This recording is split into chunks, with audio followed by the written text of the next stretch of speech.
Carmen Vitali of Fox Sports have spent. I met you with the Bucs. You did meet me with the Bucs. We've known each other for a mean. Yeah, you. What a fun time! Like in your memoir someday, you'll get to say that you were there pre-Tom, with Tom, post-Tom for a little bit, and then you went national and you got big time for everybody, which we love. But you spent like what, 6 years there? 6 years. Amazing. 6 years with them. They're likely to go to the playoffs. They are. Which they don't get enough credit for. Everyone's like, consistency is a thing. 5th straight year if they make the playoffs, okay? Quarterbacks changing, all this stuff. What do you credit the consistency to? Who gets the love for that? I mean, there's so many, right? Like Todd Bowles, I think has not gotten enough credit for transitioning this team from Tom Brady to Baker Mayfield because he's a defensive guy. But this defense has been a rock for most of his tenure. But outside of Todd, why aren't we talking about Jason Light for GM of the Year? Love him. Literally ever. I think that everybody thinks that, oh, right, well, he landed Tom Brady and that changed the course of the organization, which it did. Yeah. But if you look at the way that this team drafts and how they acquire young talent, the Bucs are, yes, they still have some of the old guard left, but they have supplemented that with so many good players, young players, guys that they have drafted. I mean, this last game, you had Devin Culp, your 7th-round pick out of Washington, make some extremely good plays and crucial plays for you in this game before you got up big.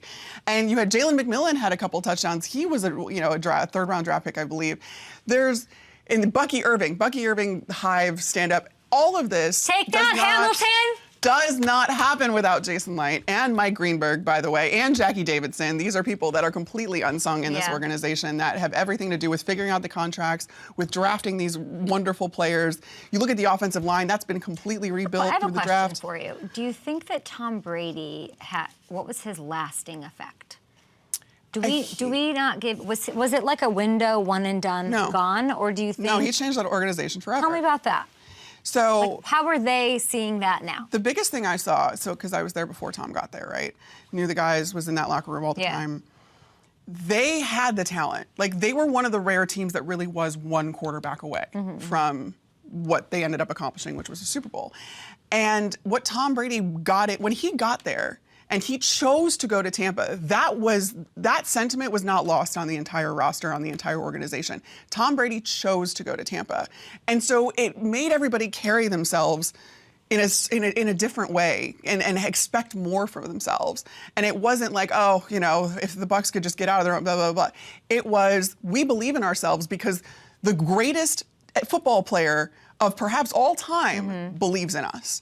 And so it set a standard there, and it overhauled so many different things that you'll never hear about, between the resources that were available, the kitchen, the menu that was on there, the way that guys were covered, the strength staff, all that kind of stuff. There were people brought into the organization based on what Tom said he needed. Lasting effect. And that has continued.